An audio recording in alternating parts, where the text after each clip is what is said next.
Now let's dive a little bit deeper into the architecture of a data warehouse. And the first thing that we need to understand is that a data warehouse consists of multiple layers.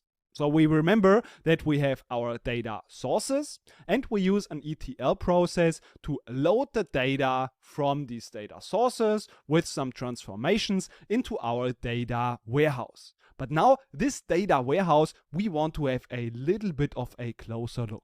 And to do so and understand these different layers, we want to have a closer look also at the ETL process. So in the beginning of this ETL process, we have our source data. And we use our ETL tool to extract these different formats and these different files into our first layer. And this is the so-called staging layer. This layer is there just to extract the tables as they are into this first layer, and we want to place it into tables. So they are now all in tables and we didn't do any data transformation. We want to leave it as untouched as possible. So for example, let's say we have employee tables in different departments and they are all in different formats like CSV files, some are in databases and so on, and we want to extract them all into tables into our staging area. And it can be now that they are in different tables. So we have now multiple tables, in this case 2 tables in our staging area.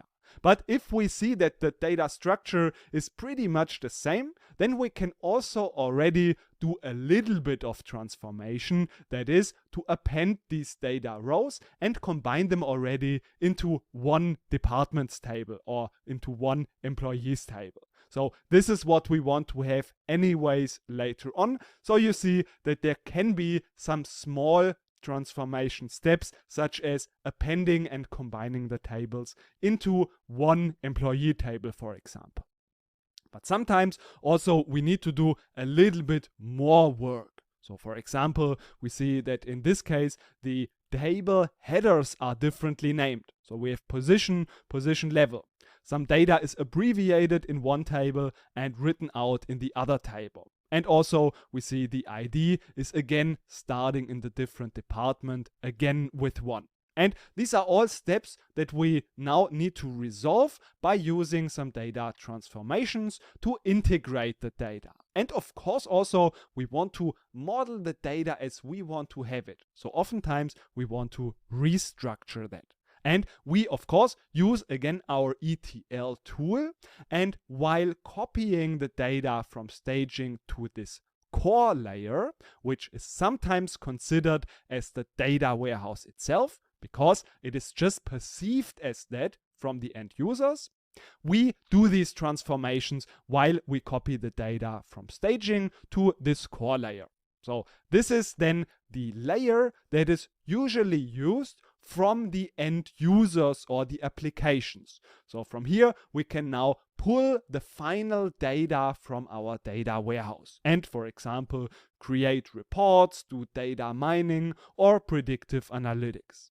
But sometimes, especially if we have a large data warehouse that consists of many tables and we have many different use cases, we can include and build data marts on top of this core layer.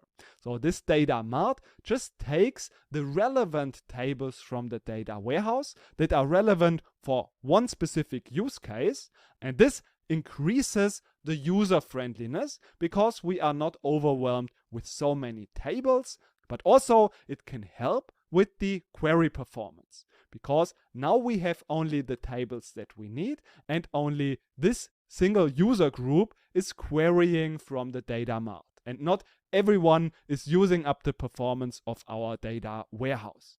And also we can use specialized databases such as in-memory databases or cubes to increase the performance. So this can be then specialized to increase the performance even further. But this data mart is not always necessary. And another layer that is also very optional is a cleansing area. sometimes this is included also if the data is very raw and we need to do a lot of data cleaning. Then we can also have a dedicated cleansing area to clean the data.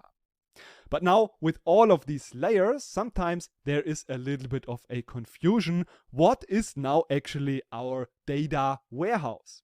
And as I mentioned, the core layer is oftentimes the layer that is perceived as the data warehouse from the end users, because it is the single point of truth, it is what is visible in the end, and therefore oftentimes we call this core layer our data warehouse. But actually the data warehouse consists of all of these layers, and therefore all of these layers can be also called our data warehouse, even though the core or the data marts are perceived as the data warehouse because they are the final access layers. So these are the different layers in our data warehouse.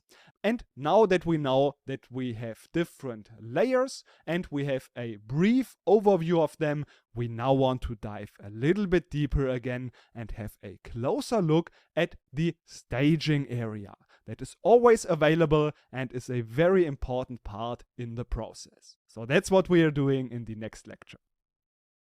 Now let's have a closer look at the staging area. Why do we need the staging area and how does it exactly work in this staging area? So we remember that we have in our ETL process the data first available in our data sources. And the purpose of the staging area is just to extract the data from the sources. We don't want to spend a lot of time on the data sources, so we just quickly want to have read access to the data there and then quickly pull the data and extract it and place it in our staging area, where it's now safely available in our environment in nice tables, and from there we can then go ahead and define all of the transformations with our ETL tool and load it into our core layer.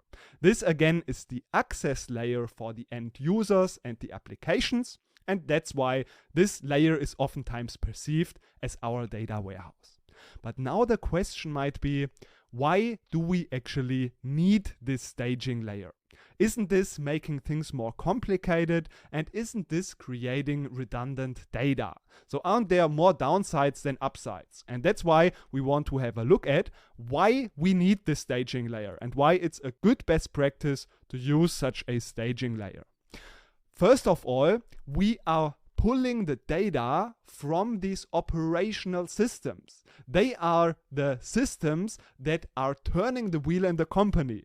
And we don't want to risk to slow those systems down if we just spend a lot of time there and use up much of the performance of these systems. That's why we want to just spend as little time as possible on these systems, just get a quick read access, pull the data and place it all in nice tables. And of course, we do want to have the data available as tables in a relational database, so that we can apply our transformations afterwards.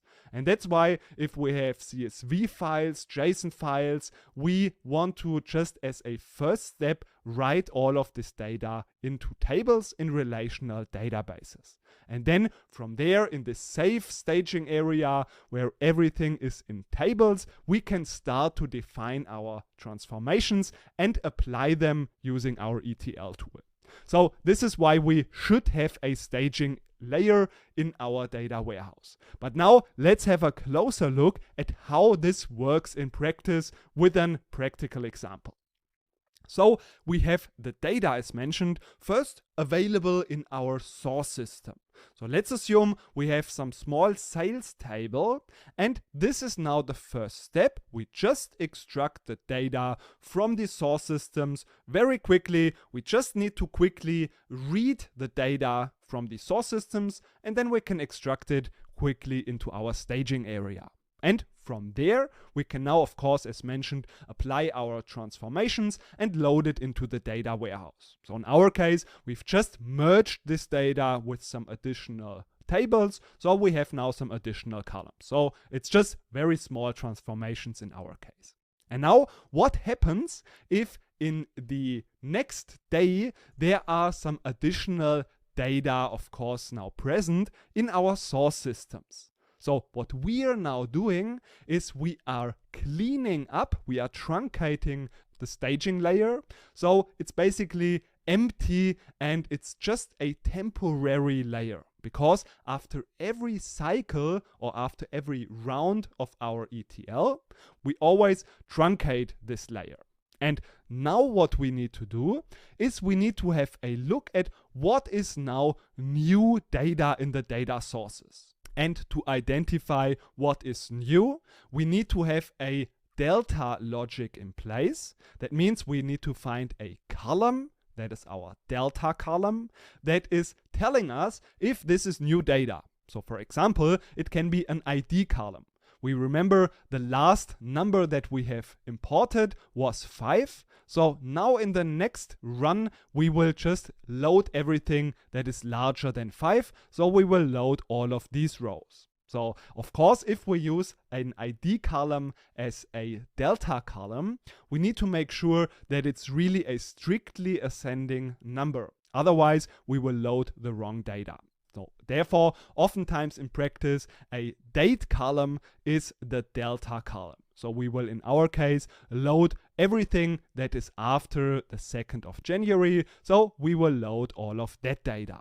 And then again, we have our logic for the transformations defined, and we can apply the same logic and append now this data in our data warehouse. So this is how it's usually working. One downside of this approach is that these transformations can sometimes be problematic and cause some mistakes. The data might change, and therefore there can be some cases where we need to roll back and start again from the data that is also from previous days, for example. And therefore we can have another alternative, and that is a persistent staging layer.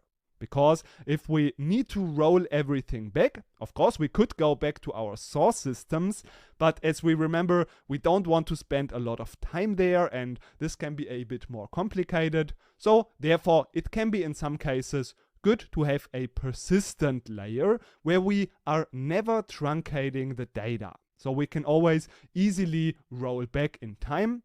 But in my experience, this persistent layer is much more rare than the temporary layer. So this is how the staging layer works. Let's quickly summarize that. So a staging layer is basically the landing zone in our data warehouse for the extracted data from the data sources. We do this because we want to extract the data from different files and formats into a relational and separate database. And in this staging layer, we want to do as little touching as possible, because we also don't want to charge the source systems, so we just quickly want to pull the data, and from there we can create our transformations. And there are two types of staging layers. The first one is a temporary staging layer, where after each round in our ETL process, the layer is truncated, and then we have the persistent layer where we are never truncating the staging layer, and we always have the source data available in this layer. So that's about the staging layer. Demonstrate how this staging layer usually looks like in practice, just to bring in some little practical knowledge here as well. So as we've remembered, we have connected to our server. In our case, it's PostgreSQL 14, depending on which version you are using. And on this server, we can now have multiple databases. And our data warehouse is then usually in one database. So we have all of these layers usually in one database. We can have, depending on the company, if we want to define it like that, also have them spread across multiple databases. So one database is the staging layer, another database is the core layer, or any other layers that we want to have. But in my experience, it's more common that we use so-called schemas for that. So a schema is basically a bucket within a database. So we can think of it like that. So in our case, if we now expand the database, we can see we have this default database included, and we can now also expand that database and see that here we have multiple objects that are now not so important to us, but we also have a schema. And in our case, the default schema is the public schema. And in this schema again, we can then have multiple tables. At the moment, there are no tables, but we will create these tables and also see how this works in practice later on. But what we want to do now is define a new database that will be our data warehouse. And then we want to also create a schema that will be our staging layer. So let's quickly go ahead and do that. We can do that in here just using this interface. We can right click on the database and say we want to create a new database. In here we can now just define the database name. So this can be data warehouse X, and then also we can define it. We can just define the specifics of this database, like the encoding and so on, but we actually don't want to do any changes, and just now, like this, save this database. So we can see now that we have now an additional database called data warehouse X. And in this data warehouse X, again, we have our schema. This is the default schema public. And we can now also create an additional schema, and this will be now called just staging. And now if we do that again, we don't need to change anything in here. We could define again the specifics, but we don't want to do it. And as you can see in here, that it is also possible to just define this using SQL, but we can just do this also using the interface. So what we are going to do now is just click on save, and now we have this staging layer in which we will later on place our staging tables. So that's it for this quick lecture. We have now successfully set up our database and created already our staging layer. What we now want to do is go back and have a look at the other layers in our data warehouse. And that's what we're doing in the next lecture.